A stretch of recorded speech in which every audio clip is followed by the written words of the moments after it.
सोचो आप एक जूते की दुकान पर जाते हो और दुकानदार आपको एक जोड़ी जूते दिखाकर कहता है, सर इसकी कीमत 5,000 नहीं, 50 लाख भी नहीं बल्कि करोड़ों रुपए है।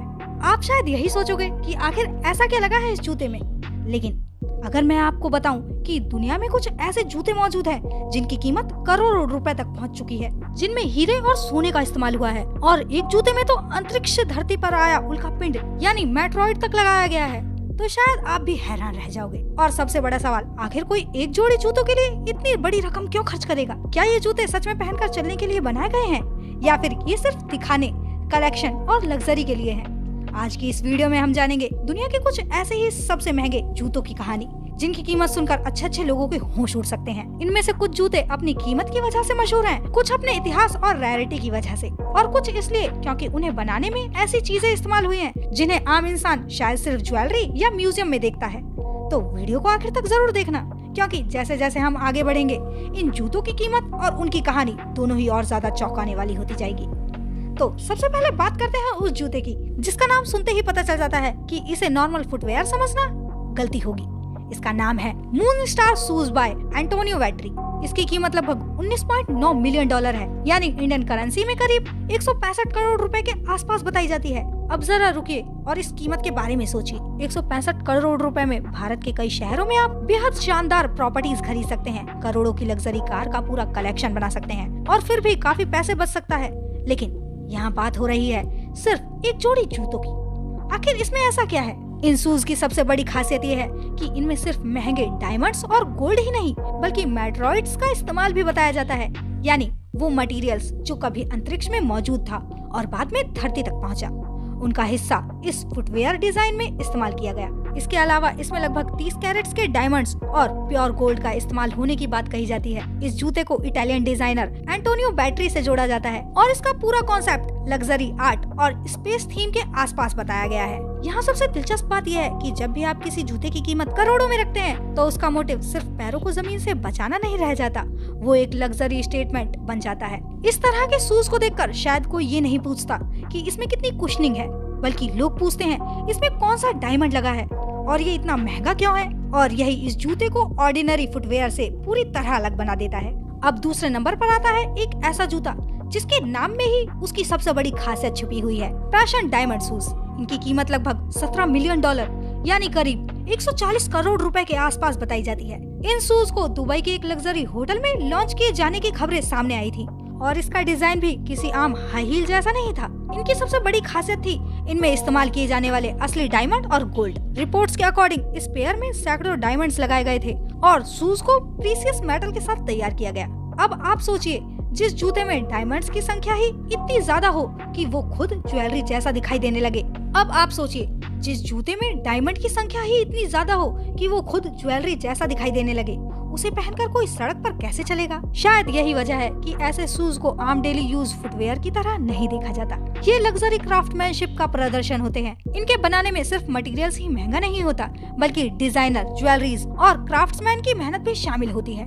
हर डायमंड को सही जगह सेट करना, उसका डिजाइन तैयार करना और पूरे शूज स्ट्रक्चर को लग्जरी मास्टरपीस बनाना अपने आप में एक कॉम्प्लेक्स प्रोसेस है। यही कारण है कि इसकी कीमत सिर्फ लेदर या सोल की कीमत नहीं होती। यहाँ आप मटेरियल्स के साथ साथ क्राफ्टमैनशिप, एक्सक्लूसिविटी और लग्जरी ब्रांड वैल्यू के लिए भी पैसा देते हैं। और अगर कोई व्यक्ति 140 करोड़ रुपए का शूज खरीदने को तैयार है तो जाहिर है उसके लिए ये सिर्फ फुटवेयर नहीं बल्कि एक स्टेटमेंट पीस है। अब तीसरे जूते की कहानी थोड़ी अलग है।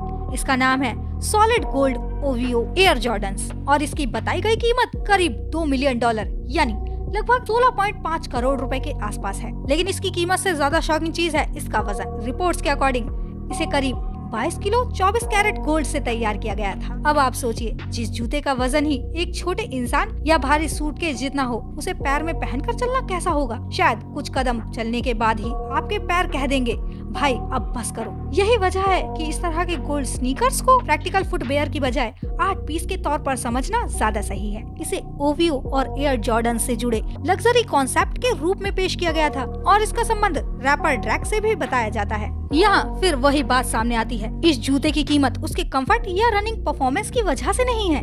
इसका असली वैल्यू फैक्टर है इसका मटेरियल और इसकी यूनिकनेस। सोने से बनी चीजों की दुनिया में भी 24 कैरेट गोल्ड का इस्तेमाल अपने आप में ही इसे बेहद अलग बनाता है। और जब किसी नॉर्मल स्नीकर का पूरा स्ट्रक्चर ही गोल्ड में बदल दिया जाए तो उसकी कीमत करोड़ों तक पहुंचना शायद उतना सरप्राइजिंग नहीं लगता। लेकिन एक सवाल जरूर है, अगर आपको 16 करोड़ रुपए का ऐसा शूज दे दिया जाए तो क्या आप इसे पहनकर बाहर निकलोगे? शायद नहीं, क्योंकि जूता चाहे कितना भी शानदार ही क्यों ना हो, 22 किलो वजन लेकर चलना किसी लग्जरी एक्सपीरियंस से ज्यादा जिम वर्कआउट बन जाएगा। अब जरा लग्जरी गोल्ड और डायमंड से हटकर स्नीकर वर्ल्ड की तरफ चलते हैं। यहाँ हमें एक ऐसा नाम मिलता है जिसने स्नीकर कल्चर को ही बदल कर रख दिया। निक एयर AZ2 रेड अक्टूबर। ये शू कन्या वेस्ट और निक के कोलैबोरेशन से जुड़ा था और इसका रेड कलरवे स्नीकर लवर्स के बीच बेहद आइकॉनिक बन गया। इसकी खासियत सिर्फ इसका डिजाइन नहीं बल्कि इसकी स्कैरिटी और डिमांड भी है। जब कोई स्नीकर लिमिटेड रिलीज में आता है और उसके चाहने वाले हजारों या लाखों हों, तो रीसेल मार्केट में उसकी कीमत काफी ऊपर जा सकती है। रेड अक्टूबर इसी स्नीकर कल्चर का एक बड़ा एग्जाम्पल माना जाता है। इसकी कीमत अलग अलग समय पर कोऑर्डिनेशन, साइज और रीसेल मार्केट के हिसाब से बदलती रहती है और कई पेयर्स की कीमत रिटेलर प्राइस से कई गुना ज्यादा रहती है। यहाँ एक दिलचस्प बात समझिए, इस जूते में जरूरी नहीं कि 100 करोड़ रुपए के डायमंड्स लगे हों, फिर भी इसकी कीमत बहुत ज्यादा हो सकती है। क्यों? क्योंकि लग्जरी की दुनिया में रेयरिटी भी एक करेंसी है। अगर किसी चीज के बहुत कम पीसेस हैं और उसे दुनिया भर के कलेक्टर्स चाहते हैं तो उसका प्राइस बढ़ सकता है। यही कारण है कि स्नीकर कलेक्टर्स कई बार ऐसे शूज को पहनने के लिए नहीं बल्कि सुरक्षित रखकर फ्यूचर में बेचने या कलेक्शन का हिस्सा बनाने के लिए खरीदते हैं। यानी एक साधारण दिखने वाले स्नीकर भी समय के साथ इन्वेस्टमेंट जैसी चीज बन सकता है। अब आते हैं निक SB डंक लो पेयर्स पर। ये स्नीकर दुनिया के रेयर और हाईली कलेक्टेबल स्नीकर्स में गिना जाता है। बताया जाता है कि इसके करीब 202 पीसेस बनाए गए थे। अब सोचिए, पूरी दुनिया के स्नीकर कलेक्टर्स के लिए किसी खास डिजाइन के सिर्फ 202 पीसेस उपलब्ध हों, इसका मतलब है कि हर कलेक्टर इसे खरीद ही नहीं सकता। यही स्कैरिटी इसकी वैल्यू को बढ़ाती है। इस स्नीकर में फ्रेंच आर्टिस्ट बर्नार्ड बुफेट की आर्टवर्क से इंस्पायर टेक्सटाइल का इस्तेमाल किया गया था। इसकी खास बात ये भी थी कि इसमें इस्तेमाल किए गए फैब्रिक और आर्टवर्क की वजह से हर पेयर देखने में थोड़ा अलग दिखाई दे सकता है। यानी आप एक पेयर खरीदते हैं और आपके पास जो डिजाइन है वैसा एग्जैक्ट अपीयरेंस शायद दूसरे कलेक्टर के शूज में ना हो। इसी यूनिकनेस ने इसे स्नीकर कलेक्टर्स के बीच और खास बनाया। इसकी रीसेल कीमत कई बार 20 से 25 लाख रुपए के आसपास बताई गई है। हालांकि एग्जैक्ट वैल्यू पेयर की कंडीशन, साइज और मार्केट डिमांड पर निर्भर कर सकती है। अब सोचिए, 20 लाख रुपए में कोई व्यक्ति एक स्नीकर क्यों खरीदेगा? क्योंकि उसके लिए ये सिर्फ पहनने वाला एक शूज नहीं है, ये एक कलेक्टिबल है। जैसे कोई व्यक्ति रेयर पेंटिंग खरीदता है, कोई विंटेज वॉच कलेक्ट करता है और कोई पुरानी कार। इसी तरह स्नीकर कलेक्टर्स रेयर शूज को अपने कलेक्शन का हिस्सा बनाते हैं। अब जूतों की इस दुनिया में एक और चीज बहुत इम्पोर्टेंट है, सेलिब्रिटी कलेक्शन। अगर किसी शूज को किसी बड़े सेलिब्रिटी ने पहना हो, किसी फेमस एथलीट के साथ जुड़ा हो या किसी आइकॉनिक मूवमेंट का हिस्सा रहा हो, तो उसकी वैल्यू अचानक बढ़ सकती है। इसका सबसे बड़ा एग्जांपल स्पोर्ट्स शूज में दिखाई देता है। खासकर बास्केटबॉल और स्नीकर कल्चर में किसी खिलाड़ी द्वारा पहने गए ओरिजिनल गेम वॉर्न शूज की कीमत नॉर्मल रिटेलर शूज से बहुत ज्यादा हो सकती है, क्योंकि वहाँ खरीदार सिर्फ शूज नहीं खरीद रहा होता, वो उस हिस्ट्री का एक हिस्सा खरीद रहा होता है। मान लीजिए किसी फेमस एथलीट ने किसी हिस्टोरिकल मैच में एक खास पेयर पहनकर रिकॉर्ड बनाया, बाद में वही शूज ऑक्शन में आते हैं, तब उसकी कीमत लाखों या करोड़ों तक पहुंच सकती है। क्यों?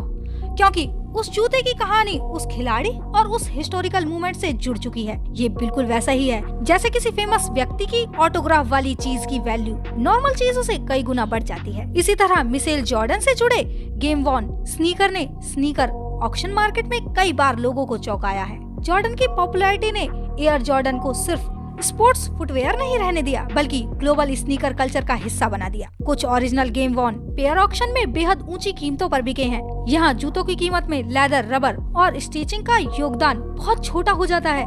असली कीमत उसकी हिस्ट्री होती है। अगर कोई कलेक्टर ये साबित कर सके कि ये वही शूज हैं जिसे किसी लेजेंडरी मैच में किसी लेजेंडरी प्लेयर ने पहना था, तो वो शूज एक हिस्टोरिकल आर्टिफैक्ट बन जाता है। और यही वो पॉइंट है जहाँ फुटवेयर और आर्ट कलेक्शन के बीच की सीमा खत्म होने लगती है। अब आप बताइए, अगर आपको दुनिया के इन सबसे महंगे जूतों में से कोई एक जूता मुफ्त मिल जाए, लेकिन उसे बेचने की इजाजत ना हो और आपको सिर्फ अपने घर में रखना हो, तो आप कौन सा जूता चुनोगे? 165 करोड़ वाला मेट्रॉइड शूज, 140 करोड़ वाला डायमंड शूज, 16 करोड़ वाला सॉलिड गोल्ड स्नीकर या लाखों का रेयर कलेक्टेबल स्नीकर? कमेंट में बताओ। और अगर आपको ऐसे ही हैरान कर देने वाले फैक्ट्स पसंद है तो वीडियो को लाइक और चैनल को सब्सक्राइब करना मत भूलना। तो जल्द मिलते हैं ऐसे ही किसी अमेजिंग वीडियो के साथ। Thank you for watching this video.